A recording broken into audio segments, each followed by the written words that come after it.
Abra sua Bíblia comigo em Romanos 14, verso 13. Romanos 14, verso 13.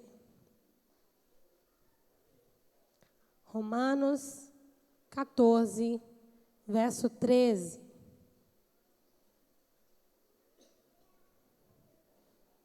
Está comigo lá? Não nos julguemos mais uns aos outros. Pelo contrário, tomai o propósito de não pordes tropeço ou escândalo ao vosso irmão. Eu sei e estou persuadido no Senhor Jesus de que nenhuma coisa é de si mesma impura, salvo para aquele que assim a considera. Para esse é impura. Se por causa de comida o teu irmão se entristece, já não andas segundo o amor fraternal. Por causa da tua comida, não faças perecer aquele a favor de quem Cristo morreu. Diga comigo, não faça perecer aquele a favor de quem Cristo já morreu. Não seja, pois, vituperado o vosso bem, porque o reino de Deus não é nem bebida, nem comida, mas justiça, paz e alegria no Espírito Santo. Aquele que desse modo serve a Cristo é agradável a Deus e aprovado pelos homens. Vamos ler de novo o verso 17?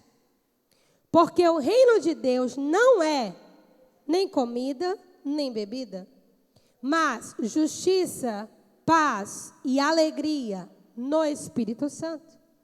Aquele que desse modo serve a Cristo é agradável a Deus e aprovado pelos homens. Diga glória a Deus. Amém. Pai, muito obrigado pela sua palavra. Nós oramos para que o Senhor mais uma vez nos dê revelação, entendimento, graça. Que o Senhor nos leve às profundezas do teu Espírito. Que o Senhor nos dê aquele alimento que é o pão dos filhos, Pai. Porque estamos sentados à tua mesa e queremos ouvir a tua voz. Só o teu Espírito tem o poder de fazer essa palavra ser aplicada a cada coração de acordo com a sua necessidade. E nós oramos para que o Senhor tenha liberdade de nos ensinar através da tua palavra que é soberana. E nós a honramos e a reverenciamos nessa noite. Nós recebemos com mansidão a palavra em nós enxertada. Em nome de Jesus. Você pode dizer amém? Glória a Deus. Paulo estava ensinando aos cristãos romanos, ou seja, a igreja que estava em Roma, sobre essas dificuldades doutrinárias. Não é? Havia muitos judeus que compunham a igreja daqueles dias. Quem eram esses judeus? A descendência de Abraão, Isaque e Jacó, que cria no Deus de Abraão, Isaque e Jacó, na lei de Moisés, nos profetas, nos salmos. Mas eles não tinham ainda recebido o entendimento da graça, do senhorio do Senhor Jesus. Eles, de algum modo, foram convencidos pelo Espírito Santo da ressurreição de Cristo, mas ainda estavam apegados a toda aquela estrutura tradicional de não comer alguns animais e de não ter alguns hábitos. Por outro lado, haviam os gentios. Diga comigo, os gentios. Quem que eram os gentios? Era todo mundo que não era da descendência de Abraão, Isaque e Jacó. Era o povo de qualquer nação. E esses povos todos viviam debaixo do governo romano. Nos dias de Jesus, Roma dominava. E esses povos também começaram a se converter ao Evangelho. Diga comigo, mas eles não conheciam Abraão, Isaque e Jacó, nem os profetas, nem a lei, nem os salmos, nem nada. Só Jesus. Esses irmãos que não conheciam nem a lei, nem Moisés, nem ninguém, eles comiam de tudo. Amém? Nenhum animal era problema para eles comerem. Mas os judeus, embora tivessem recebido o Senhor Jesus na sua vida, eles tinham restrições alimentares que eles não tinham aberto mão ainda. Eles não comiam porco e outros animais. Então, Paulo, ele não toma partido nem de um lado, nem do outro. Paulo fala com muita sabedoria. E ele diz o seguinte: olha, se o teu irmão acha pecado comer certos alimentos, se você está na frente dele, não come.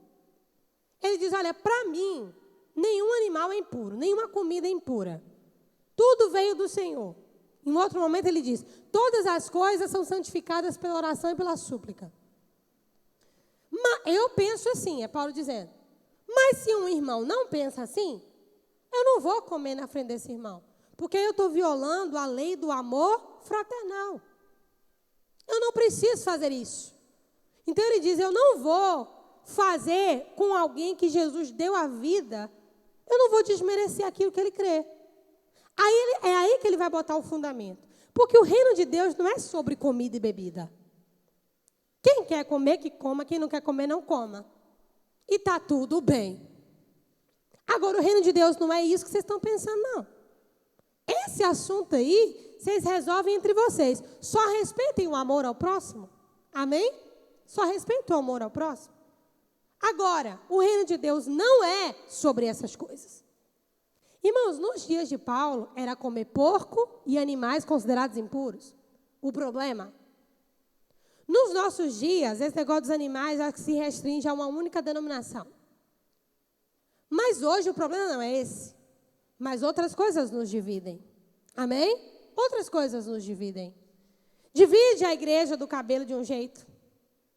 Divide a igreja que não pode ter pastora, só pode ter pastor. Divide a igreja que a parede é preta e a outra a parede é branca. Divide a igreja que o pastor é jovem e o outro pastor tem que ser um ancião. Divide a maneira de interpretar as escrituras. Muitas coisas nos dividem. E nós chamamos isso de reino de Deus. Mas o reino de Deus, diga comigo, não é sobre isso. Amém? Não é sobre isso. O reino de Deus está num lugar muito mais profundo do que tudo isso. O reino de Deus está dentro de nós. Jesus advertiu quando ele disse: vão dizer para vocês, olha o reino de Deus ali, olha o reino de Deus acolá, mas não se engane, porque o reino de Deus está dentro de vocês. O reino de Deus não vem com aparência visível, mas está dentro de vós.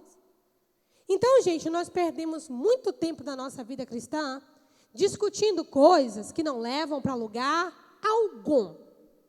Não levam para lugar algum. Eu, basicamente, sempre falo como Paulo. Você crê, glória a Deus. Não quer, glória a Deus também. Amém? Por quê? Porque a gente não vai perder tempo lutando com coisas que não valem a pena. A Bíblia diz, cada um permaneça na vocação que foi chamado. Amém? Glória a Deus que nós somos chamados em liberdade. Amém? Então, permaneçamos nessa vocação. Agora, eu quero falar hoje sobre o reino de Deus. Amém? Não sobre essas outras coisas, mas sobre o reino de Deus. Paulo fala algo muito interessante aqui no verso 15, no finalzinho. Não faças perecer aquele a favor de quem Cristo morreu. Não faças perecer. Em outras palavras, não escandaliza a fé daquele por quem Cristo morreu. Respeita. Trata com amor fraternal, não é? Se as leis são diferentes doutrinariamente entre vocês, pelo menos a lei do amor fraternal, respeitem isso. E não façam perecer, desviar ou escandalizar alguém por quem Jesus morreu. Aí ele vai justificar. Porque o reino de Deus não é comida e nem bebida. Paulo está dizendo, essa não é a pauta para definir o reino de Deus. E muitos de nós queremos definir quem entra ou quem deixa de entrar no reino de Deus.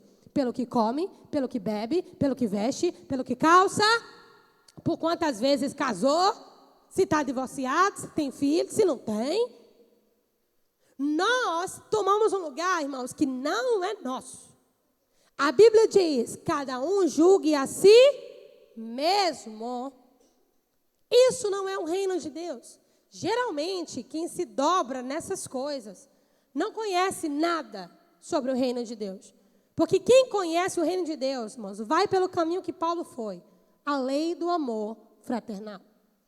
Agora, quando Paulo diz o que não é o reino de Deus, Mônia, ele também vai dizer o que é o reino de Deus. E muitos de nós não sabemos o que é o reino de Deus. Nós cantamos esse reino. Teu reino é sempre eterno. Tá. E o que é esse reino? Na prática. Como ele funciona? Como ele opera? O que ele é? Como ele se move dentro de mim?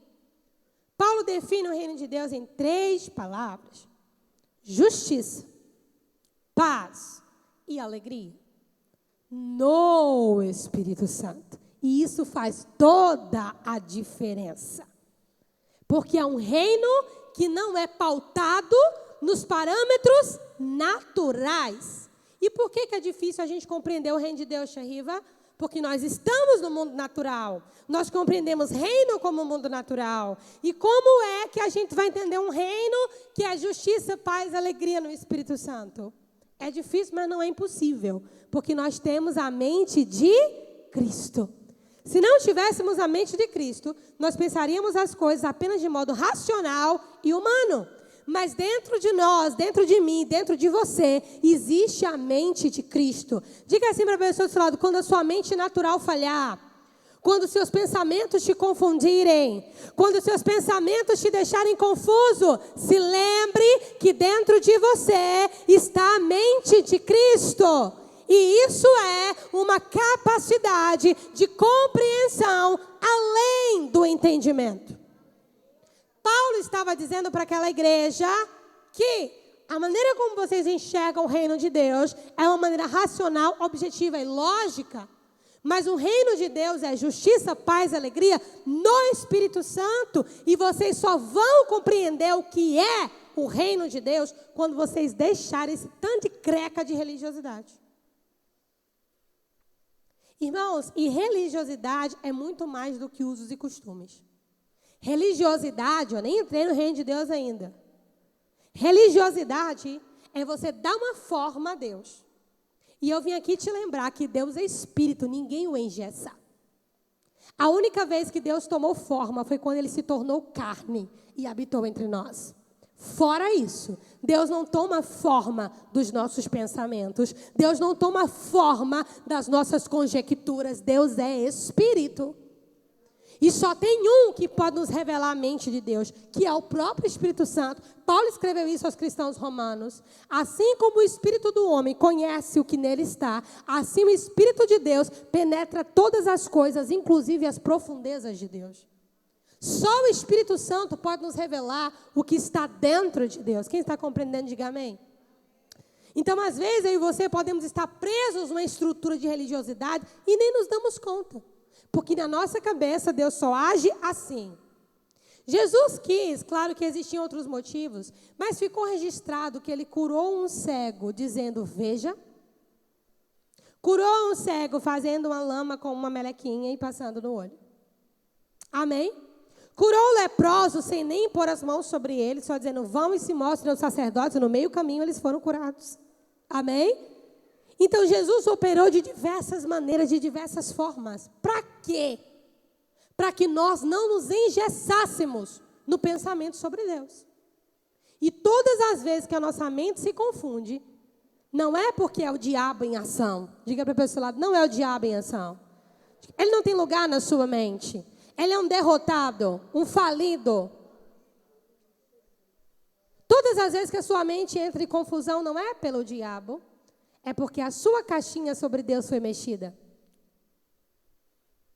Amém? Não é sobre Satanás. Satanás não tem poder para isso. É todas as vezes que o nosso quadrante sobre Deus é mexido, a gente entra em parafuso. Porque nós estamos tentando estruturar Deus em comportamento. E não se estrutura Deus em comportamento. Amém? Ninguém molda Deus. Se você quiser saber quem é Deus, você olha para Jesus. Lá em Colossenses está escrito, Ele é a expressa imagem do Deus invisível. A única vez que Deus tomou forma foi em Jesus. Então, cuidado com a religiosidade de modo sutil. Amém? De modo sutil. Jó era uma bênção, mas era muito religioso. Por que ele era religioso? Porque quando Satanás apareceu e levou tudo que ele tinha, ele atribuiu Deus como injusto. Amém? Primeiro ele ficou confuso, primeiro ele questionou, e aqui eu quero te dizer, Jó não tinha a mente de Cristo que eu e você temos hoje, amém? Ele foi além do seu tempo, ele foi no limite da sua dispensação. Mas Jó começou questionando. Jó começou não se conformando. Jó começou não aceitando. E Jó termina blasfemando. Quem está entendendo, diga amém. Jó termina blasfemando. Depois Deus aparece para ele, ele se arrepende do que disse. Mas, irmãos, é perigoso quando nós engessamos Deus os nossos quadrantes. Por isso que a maior revelação de Deus para a humanidade é como pai. Porque pai sabe o que faz. Pelo menos deveria. O pai, no padrão de Deus, sabe o que está fazendo. Deus não se revelou como seu tio. Deus não se revelou como seu padrinho, como seu cunhado. Deus não se revelou como seu filho, nem como seu amigo. Deus se revelou como pai. Porque pai, do padrão de Deus, está acima de qualquer suspeita. Amém? Pai está acima de qualquer suspeita. Pai, no padrão de Deus, está acima de qualquer suspeita. Amém, queridos? Então, se eu desconstruo essas minhas caixinhas sobre Deus, o que sobra, pastora? O que sobra? Deus para mim era isso, mas aí Deus não fez. Vixe. Oh, mas Deus para mim era isso aqui, mas também Ele não fez. Mas Deus era isso, eu ainda estou esperando Ele fazer. Mas como Ele não fez aquilo nem aquilo, vai que Ele não faz isso também. Você está se relacionando com os seus pensamentos sobre Deus, mas não com Deus. Você está se relacionando com a sua caixinha sobre o Criador, mas não com Ele. E a gente, para se relacionar com Deus, a gente precisa estar disposto a aceitar a sua vontade, aceitar o seu querer, confiar no seu caráter, amém? E como uma criança, nos lançarmos nos braços do Pai. O reino de Deus é justiça. Eu acho muito bacana Paulo começar com isso. O reino de Deus é justiça, ou seja, o reino de Deus está acima de qualquer suspeita. O reino de Deus é justiça. O reino de Deus é paz. Paz. Nada, irmãos, pode tirar a sua paz. Porque o reino de Deus é paz. E paz está dentro de você. Jesus disse, deixo-vos a minha paz, e a minha paz vos dou. Não vos a dou como o mundo a dá. É uma paz diferente da paz do mundo. Paulo fala sobre isso em outras palavras. Ele fala, e a paz de Deus, que excede todo o entendimento, guardará os vossos corações. A paz de Deus não é uma paz comum, não é uma paz natural, é uma paz que está pautada na pessoa do Espírito Santo. A justiça de Deus não é uma justiça natural, a justiça de Deus está pautada na pessoa do Espírito Santo. Amém? E a alegria do reino de Deus não é uma alegria natural, mas é uma alegria que vem do Espírito Santo. Antes de nós virmos para cá, eu estava sentada com meu avô, e eu coloquei um coral para ele ouvir, um coral adventista, que eu gosto muito. E quando eles estavam cantando, meu avô fechou os olhos, e ele ficou ouvindo a música do coral. A menina é uma voz lindíssima. E aí ele começou a falar, eu abaixei a TV para ouvi-lo, e ele disse assim, o gozo que nós sentimos na presença de Deus, palavras do meu avô, tanto faz estar aqui, como estar lá, mas é preferível estar lá. Ele disse, nós não temos motivos para reclamar, porque o gozo que Deus já nos deu, tanto faz estar aqui, quanto faz estar lá. E aquilo ficou na minha cabeça. Nós não reclamamos por causa do reino de Deus que está dentro de nós. Nós reclamamos por causa de um reino que está do lado de fora.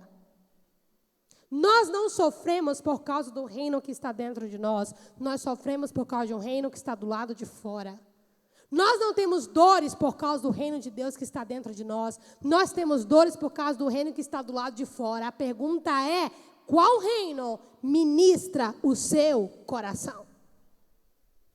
O reino do lado de fora, que é o reino do príncipe desse século, Satanás. Ou o reino de Deus que está dentro de você? O que te ministra? O que fala ao seu coração? O que move você? Irmãos, embora a vivência com Deus e com o Espírito Santo seja algo glorioso, não é fácil acessar isso. Não porque Deus tornou o caminho difícil, mas porque nós entulhamos esse caminho com muitas coisas. E, na verdade, quando nós começamos a romper, a visão que eu tenho no meu espírito é como alguém que está no buraco, cheio de pedras, e a pessoa remove uma pedrinha lá e começa a ver a luz do dia, e ela começa a ter forças para remover as outras, até que ela sai. E aquele ambiente de liberdade é o ambiente do Espírito Santo. Porque também está escrito que onde o Espírito de Deus está, aí há liberdade. Aí há liberdade. O ambiente onde o Espírito Santo de Deus está é um ambiente de liberdade. Nós precisamos manifestar o reino que está dentro de nós. Quando situações de injustiça se levantarem, ministre a justiça que há dentro de você. Quando situações de falta de paz, de roubo de paz, de confusão que se manifestarem, ministre a paz que está dentro de você. Quando situações de tristeza baterem na sua porta, ministre da alegria do Espírito que está dentro de você. É como se nós tivéssemos um reservatório fechado. Na verdade, a palavra reservatório é humilhante. Porque Jesus disse lá em João capítulo 4, ele disse, aquele que crê em mim, como diz as Escrituras, rios de água viva fluirão do seu interior. Tem um rio para fluir dentro de você. É como uma fonte entulhada, irmãos. Entulhada com aquilo que nós achamos sobre Deus. Entulhada com aquilo que nós pensamos sobre Deus. Entulhada com aquilo que nós imaginamos sobre Ele. E talvez você passe toda a sua vida se relacionando com as ideias que você tem sobre Deus, sem nunca se relacionar com Ele. Esse não é o desejo perfeito de Deus, porque Ele é um Deus relacionável, mas é possível. É possível. E nessa noite, a palavra do Senhor, no meu e no seu coração, começa a mover toda essa estrutura que fecha esse rio. Toda a estrutura que limita esse rio. Amado, não é que você não vai ter tristeza. Não é que você não vai ter lutas, nem dores, nem dias maus. A diferença é que você não é ministrado por eles. O próprio Jesus disse, no mundo tereis, mas tende bom ânimo, porque eu venci o mundo. Jesus está dizendo, aquilo que eu venci ainda vai ter poder de atribular vocês, mas não se esqueçam que isso é algo vencido. Amém? Jesus está dizendo, aquilo que eu venci vai ter poder de atribular vocês, vai ter poder de afligir vocês, vai ter poder de agoniar vocês, mas se lembrem, isso é algo vencido. Depressão é algo vencido, ansiedade é algo vencido, enfermidade é algo vencido, morte é algo vencido, o mundo e seu sistema caído é algo vencido. Aleluia! Ainda que isso nos atribule de certa forma, mas não deve ter o poder de nos ministrar. Um filho meu pode me tirar do sério. Ele não tem poder de governar a minha vida. Quantos estão compreendendo? Alguém que me chateia, me magoa, pode me entristecer momentaneamente, mas não tem poder de fazer com que eu viva em função dessa mágoa. Quem está entendendo? Por quê? Porque eu sou ministrada por aquilo que está dentro de mim. Igreja do Senhor, aquilo que está dentro de você é mais poderoso. Amém? Maior é o que está em vós do que o que está no mundo. Aleluia! O reino de Deus dentro de você tem tudo aquilo que você precisa. Quem está escrevendo é Paulo, o mesmo homem que disse que toda a tribulação que ele passava ainda era leve e momentânea, se comparada com a glória que seria revelada nele. Não é nem a glória que será revelada no céu. Paulo escreveu, porque essa leve e momentânea tribulação produz em nós um eterno peso de glória. Amém? As tribulações, se encaradas a partir do reino de Deus, da perspectiva do reino de Deus, elas produzem glória. Amém? Elas produzem glória. Mas se ministradas pelo mundo, se ministradas por tudo que está do lado de fora, se ministrado por tudo que nos cerca, você vai sucumbir tanto quanto quem está sucumbindo sem ter uma esperança. É como se alguém pulasse de um avião sem um paraquedas. E você pulasse do avião com o paraquedas, mas você não destrava para que ele solte. Daí você cai junto, podendo se salvar. E nessa noite, eu quero chamar a sua atenção para colocar o reino de Deus em movimento. Amém? Agita essas águas dentro de você. Não fica ministrado por esse mundo. Olhando alguns rostinhos aqui e conhecendo algumas histórias, eu já vejo pessoas que aprenderam a ministrar as situações e não ser ministradas por elas mais. E é muito bom ver isso. É muito bom ver isso. É muito bom ver que você não é mais dominado. Amém? Você não é mais dominado. Eu estava dizendo aqui para as mulheres mais cedo, chorar não é pecado. Pelo contrário, está escrito, bem-aventurados os que choram, porque eles serão. Quem não chora se entope e estoura uma doença psicossomática daqui a pouco. Chore. Jesus chorou publicamente. Amém? Sinta dor, não fantasie, encare a realidade, mas não seja ministrado por ela. Ministre ao que vem te confrontar. Se Satanás aparecesse na sua frente hoje e colocasse diante de você os seus maiores temores, qual seria a sua resposta?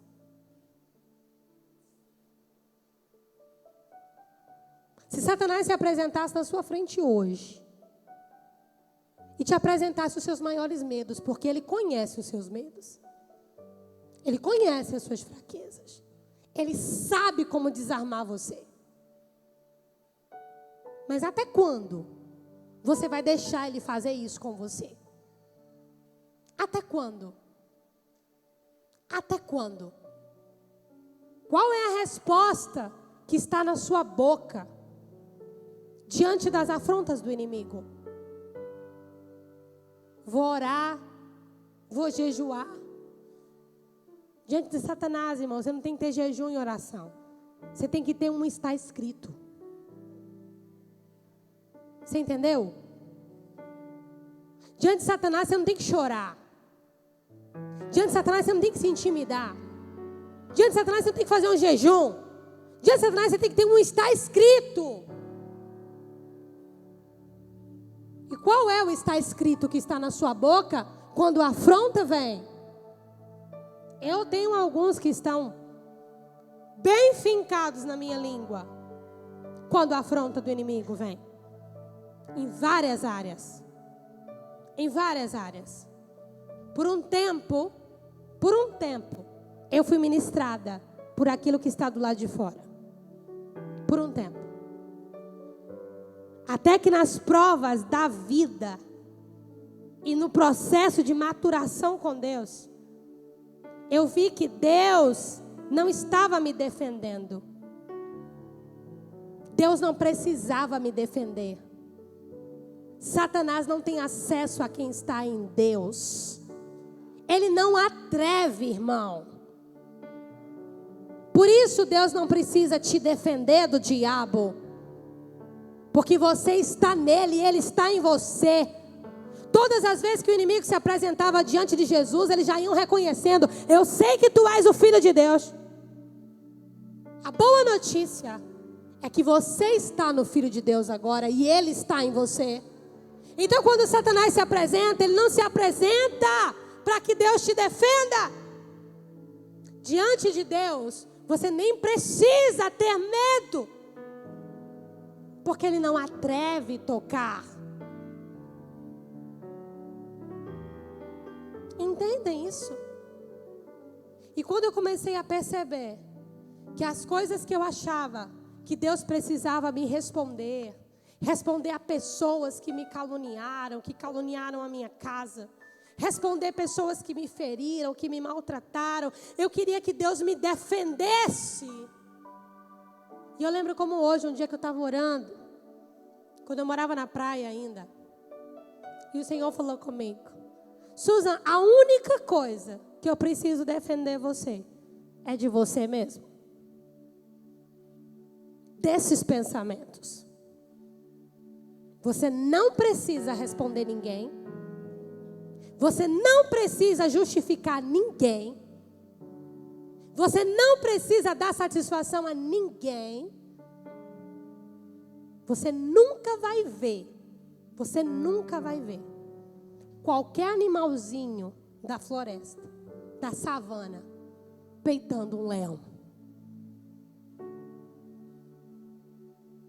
Você nunca vai ver um gatinho peitando um leão.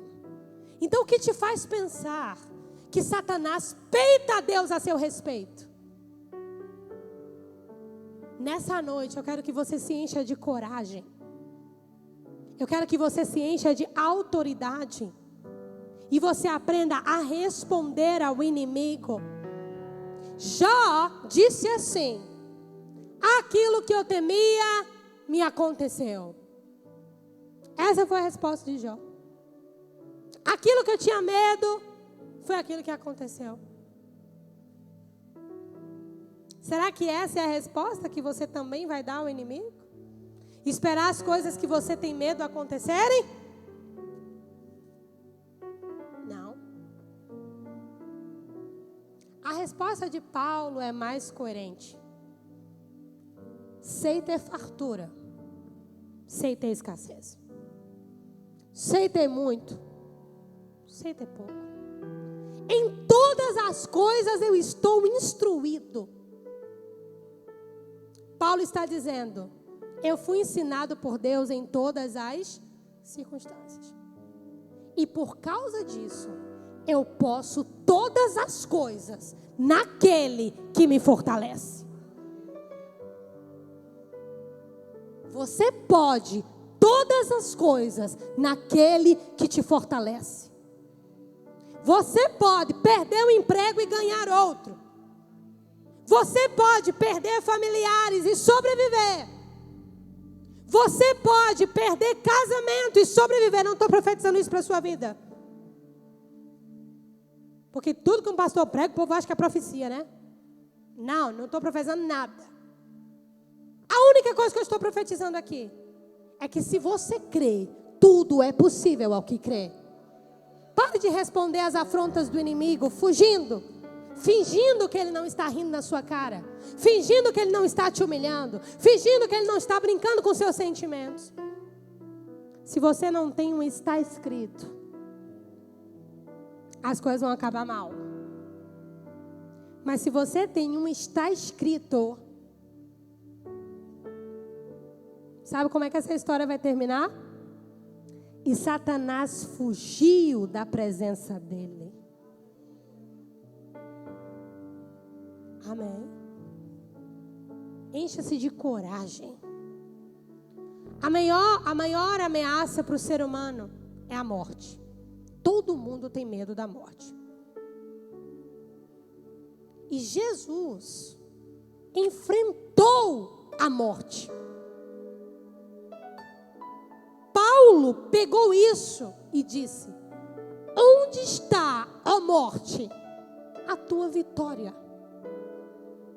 Satanás é vencido. Qualquer coisa que ele tire de você, hoje, Deus te devolve. A eternidade te devolve. Se Ele tirou alguma coisa, se Deus está provando a sua fé, saia dessa aprovado. Porque a eternidade recompensa. Há coisas que Deus nos recompensa aqui. Há outras coisas que a eternidade vai recompensar. Quem é o gatinho e quem é o leão?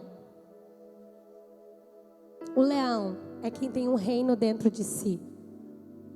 Irmãos, eu não sou uma gatinha.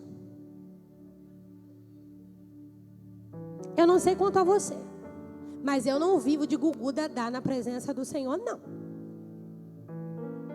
Eu não sou uma gatinha.